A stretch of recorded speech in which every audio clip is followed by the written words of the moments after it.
Hi, this is Kirk, the bariatric carnivore. I've read something today in Medical News Today.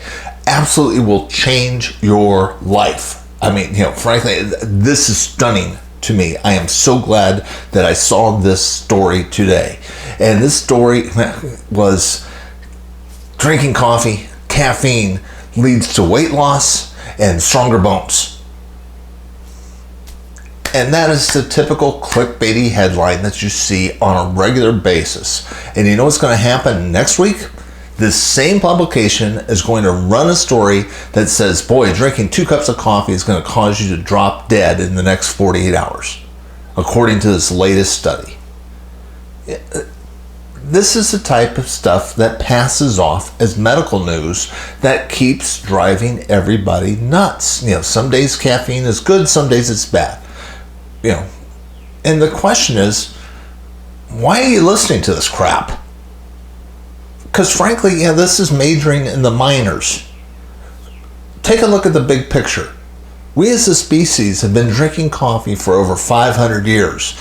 It has been the beverage of choice since in the United States since 1775. I mean, we've been drinking coffee ever since the Brits started taxing our tea. And it was a patriotic act, and we haven't looked back since.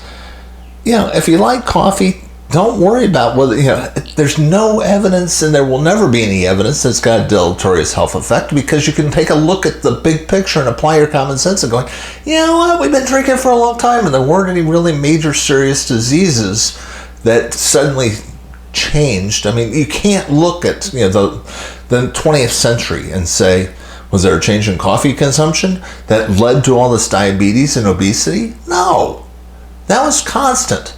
So basically that means that's a null event. There's no evidence that's going to show that coffee caused anything. Now, what can we show? And this is where it gets serious, because when you're trying to get your health information from the media, you need to look at who is sponsoring their stuff and who's purchasing ads on their sites and who is buying commercials on their stations, because he who pays the piper tends to call the tune. Frankly, what are you going to see? Who's buying the ads? Ultra processed food, fast food and junk food, big pharma. That's the bulk of everybody. Almost every ad you see is going to be one of those sources. And frankly, guess what's the one thing that did change in the 20th century that has probably had a very negative effect?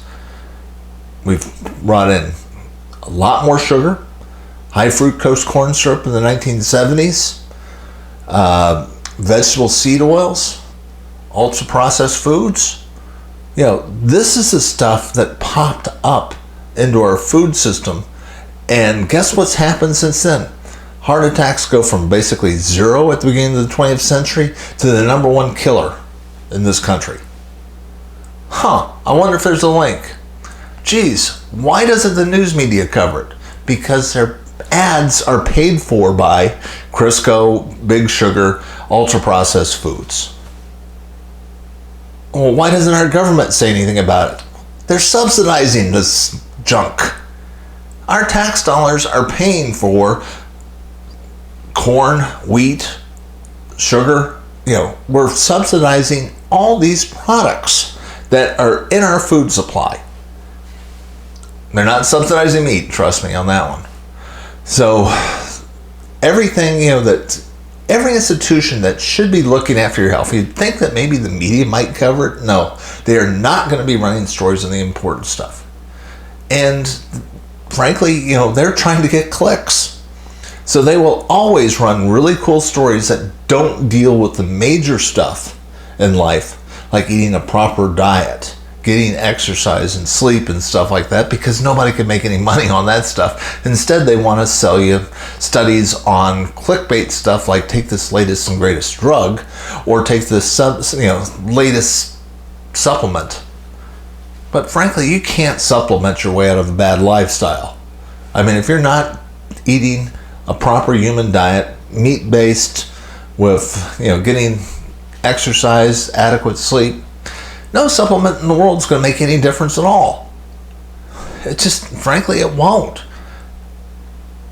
And when you look at the effect of most drugs, I mean, if you take, if you're a type 2 diabetic and you're taking metformin or insulin or any of these other type of drugs, they have a marginal effect at lowering your blood sugar. But boy, you really want to change your blood sugar? Quit eating carbs. And you're going to notice your blood sugar goes down through the roof. I mean, it's going to become normal pretty darn quick. Far better than any drug could ever do. But there's no money in it. As a result, nobody's talking about it. But there's always some damn Karen running around, can't wait to give you the latest and greatest little advice that she saw in the news media. Give me an example. I was out for a walk just the other day. It's a beautiful day in Oklahoma. I am wearing a pair of shorts. I don't have a shirt on. I am trying to soak up as much sun as I possibly can because I want as much vitamin D as I can possibly get. It makes you healthy. I'm looking forward to it. I've been looking forward to it all winter. And sure enough, one of my neighbors pulls over and says, you need to put a shirt on. You need to slather yourself in SPF because, I read this study about how it causes skin cancer. And I've got friends of mine that have had skin cancers and, Now, look, if you Googled people in really bad health, her picture would show up immediately.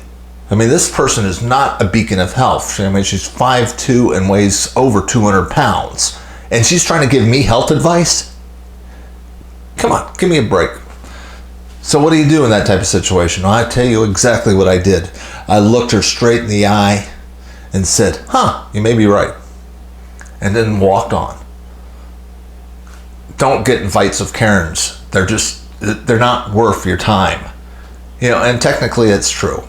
She may be right. I can't say with 100% certainty, but I can say this much. We as a species have been hanging around under the sun since we've been here on this planet. SPF has only been around 15 years and skin cancer rates are still going through the roof.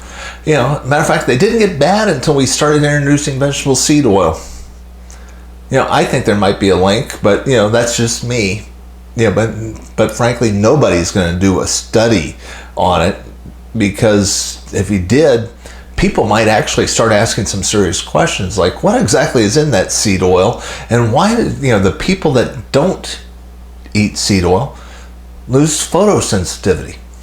I can run around in the sun for an hour or two, at noon, and I don't burn. That never happened to me before until I got rid of the vegetable seed oils. Frankly, it's kind of miraculous. I'd love to see a study on that one to try to explain to me why in the world am I less photosensitive? But that's a study that they're not going to do because, frankly, to do so would be to suddenly discount all the medical dogma they've been telling us for a very long time. For some reason, they've been telling us a bunch of stuff that just seems to be trying to make us as unhealthy as possible. I'm not blaming it on conspiracy. I'm just looking at it going, they're wrong. They just flat out are wrong, and they're demonstrably wrong. And the crap that the media, the government, big pharma, certainly big medicine, and probably your doctor's been telling you, is just flat out wrong. And when you start looking at it, you realize, holy cats, this is kind of a psychopathic system. Everybody's kind of looking at it from their own best interest, not my health. And then you can ignore it and you can pull out. And when you pull out, you will enjoy freedom. So, maybe the one supplement I would suggest you might want to take is a red pill. This is Kirk, the Bariatric Carnivore. I hope you enjoyed this message. I try to put out a couple messages each week. If you like this message, please hit the like and subscribe button. Join this channel. Hope that, to keep building up the tribe.